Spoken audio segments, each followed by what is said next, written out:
Hello world, this is Random Fix, and today I'm going to show you how to change your oil. And the vehicle in this demo is a 2010 Toyota Camry, but the same thing applies to any other car. You may have a BMW or a Mercedes. I'm going to show you what the differences are and some of the tricks and tools that I use. We'll be getting access to the under panels of the vehicle by using these plastic ramps right here. I'll have a link to them in the description below, and I'll have a link to a video on how you could do it by yourself. This is something I've used for numerous years, and I always just lift up the vehicle myself, and I'll show you how to do that in that video. So the key to lifting up the vehicle on these ramps is to pull the vehicle in and then go ahead and line the ramps up. Do not try to space them out the way you think they're going to go. You want to go ahead and park the vehicle where you want it to be lifted. You put the ramps in place. You want to put the center of the tire, the center of the ramp. You want to get in the vehicle now, roll down both windows. If you're doing this by yourself, you have a helper, that might be great. I'm going to show you how to do this by yourself. So I have my foot, one foot on the brake and one foot on the gas, and then go to the brake and slowly just hit the gas.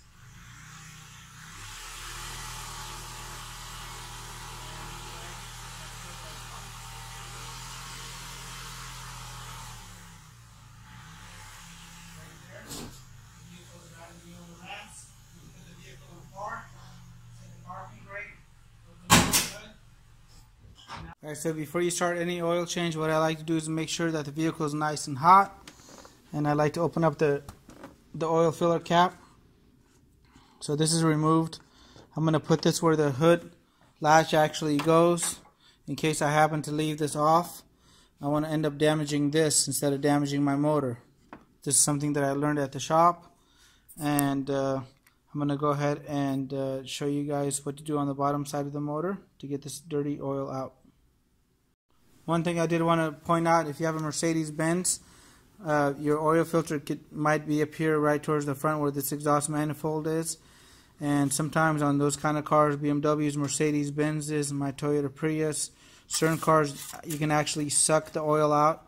I'll have a video link at the end on how to do that. And it really gets every last drop. On this Toyota Camry and a Mitsubishi Eclipse, that procedure does not work. I don't know why, it just doesn't do as good. But every other car I've ever tried, it works awesome. So that's something to look into. So underneath, we're going to have to locate our oil pan. And this happens to be my oil pan. The previous owner has run it over. You can see it's a little scratched up, but it's not leaking. And you want to find this. This is going to be your oil drain plug. We're going to have to remove this in order to drain the oil out of this vehicle. And we're going to have to find our oil filter or oil filter housing. And I'm going to show you which different variations and tools there are. Alright, so the first one that we have here, this is an old school oil filter. That's like Candace's type. We will use something like this. They come in different versions and smaller, bigger sizes.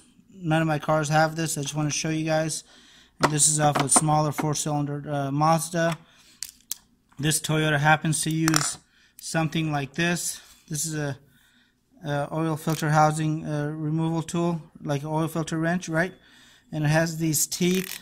If you happen to have a Mercedes-Benz or a BMW, you may have something like this. And I'll have a link to all these different ones, so you guys will know. Some of the Fiats will use some of these bigger 33 or 36 millimeter sockets, right? And on the other end, you just put a 3/8 ratchet. So that's how they work. You'll need a ratchet, 3/8 ratchet preferably. I use a 1/4 inch when I'm removing my oil drain plug just so I don't over torque them. And I have a set of sockets here that I use in the holder. And this my oil drain plug happens to take a 14 millimeter. So I start off loosening up my oil drain plug. It's already loose. I'm going to go ahead and use a special tool that I have to take it off the rest of the way.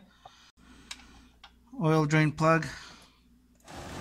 Back, I have an anti-splatter in my oil catch pan. and just boom, like that. That way the oil drain and any gasket or anything stays onto here, and the oil is draining right there, and I did not burn myself. It's always a great feeling. One thing I did want to point out is the oil drain plug will normally have a look like this, right? So a socket will go into it if you're accidentally going to the wrong place and you see where it's got an Allen wrench key, or it's a pan that's flat like this, and this is normally going to be your transmission pan, so you want to make sure you don't open up this drain plug instead. Alright, so I'm going to go ahead and remove the oil filter out of the housing now, and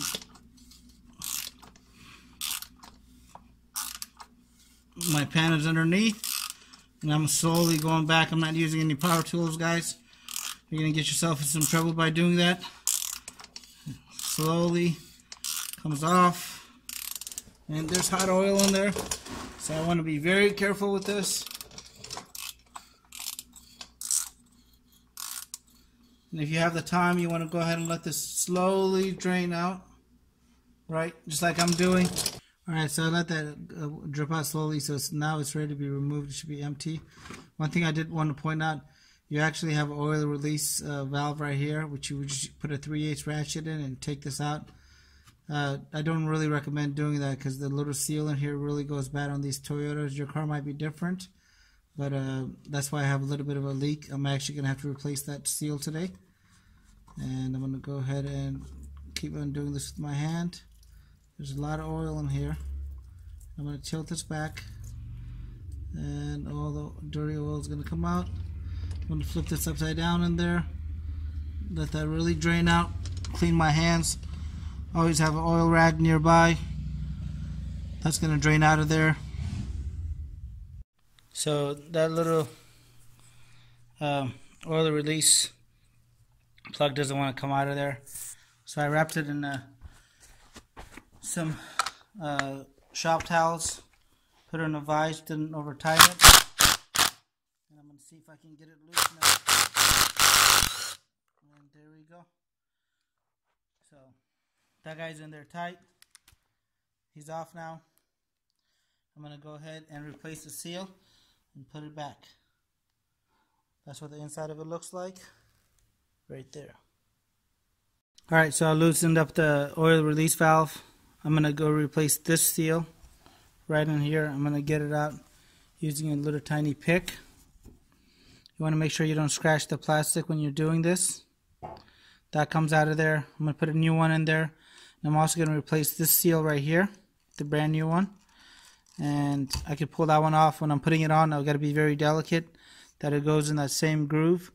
And then the other thing too is to make sure that I lubricate it with some motor oil before I put it back on the car.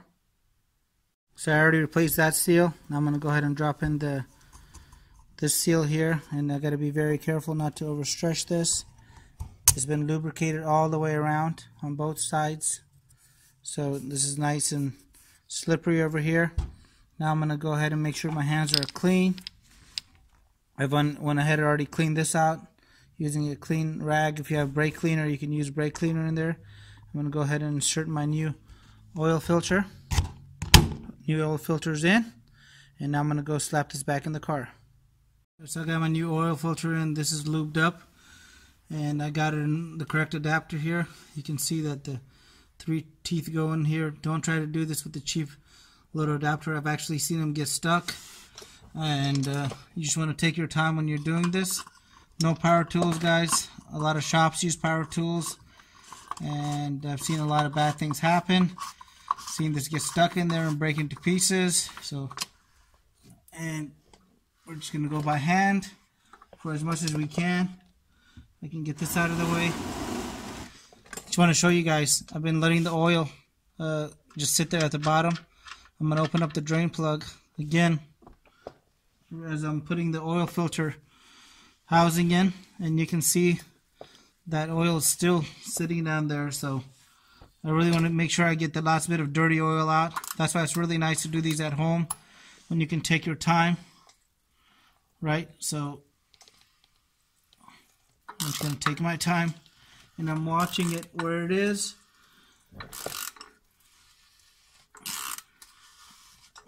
And since I oiled it up, it's going in nice and smooth. I've done this before when I was younger without doing that, and boy was I wrestling with it, and I had to redo it. So that is actually sitting flush on there. We're looking for that gap right where the oil filter meets the block, and that's nice and tight. I'm going to go ahead and let the rest of this oil drain out, and see you in a few seconds. Alright guys, it's been over half an hour, and I went and changed the oil filter, topped off the rest of the fluids. It's still got a couple of drips coming down, so this kind of lets you know those guys that change the oil in 3 seconds or 10 minutes, they can't really get everything out. So if you have the time and the means to do it yourself, because you're going to do a really good job, and you're going to make sure nobody over torques anything out of your car, and doesn't give you any kind of headaches that are completely avoidable. So when I'm doing this, I actually use a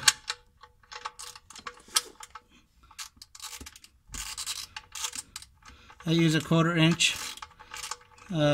This is a 14 millimeter on here, and I'm going to push this out of the way so I can get some good leverage. And I really make sure that with this little tiny ratchet that I can't put too much force down on it when I get it snug. And that's it, guys. I don't go on the end of it. I just hold it just like that. It's nice and tight. I've never had an oil leak because of it, and I can't go really get this wrong. So before I get all my tools out, this is snug. The oil filter housing is snug. Everything else around the vehicle, I could do a quick inspection. There was a little bit of an oil leak, as you can see. That was from the oil filter housing seal. I went ahead and replaced that already. And go ahead and check anything else out while you're underneath there. So the drain plug is back in, the oil filter is back in, and everything's nice and tight. Before we take the car off the rack or start it up, you want to make sure you put oil in right now. There's something, you do not want to make this mistake of accidentally going in and cranking the car.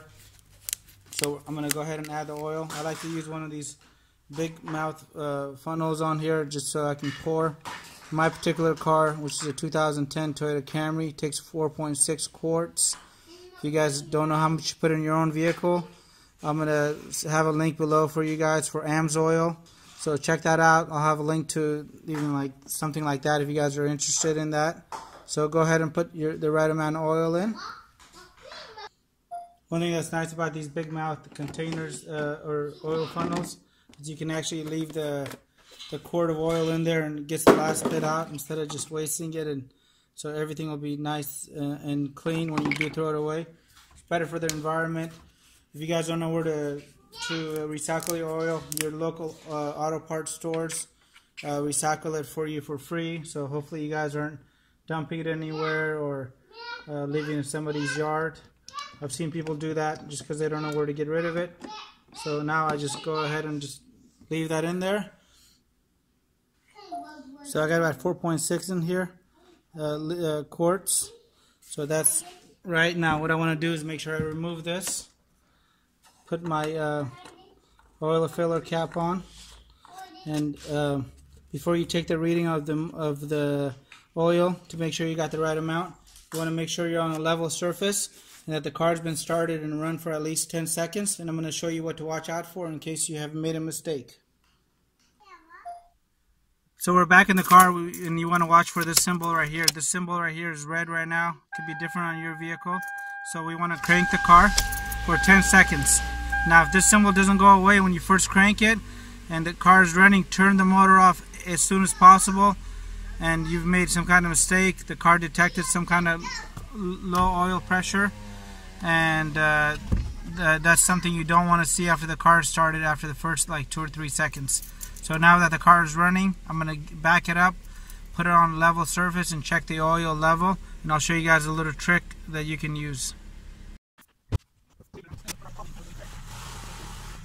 Now that you got your vehicle on a level surface, you can get an accurate reading on your oil. So to do this, go ahead and put the dipstick in and you want to use a white paper towel to get an accurate reading. My car's still a little low on oil because I'd made sure everything really came out.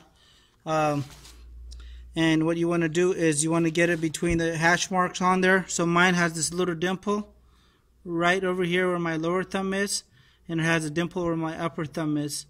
So if you guys can see that on video, you want to get it right at the top of the upper thumb.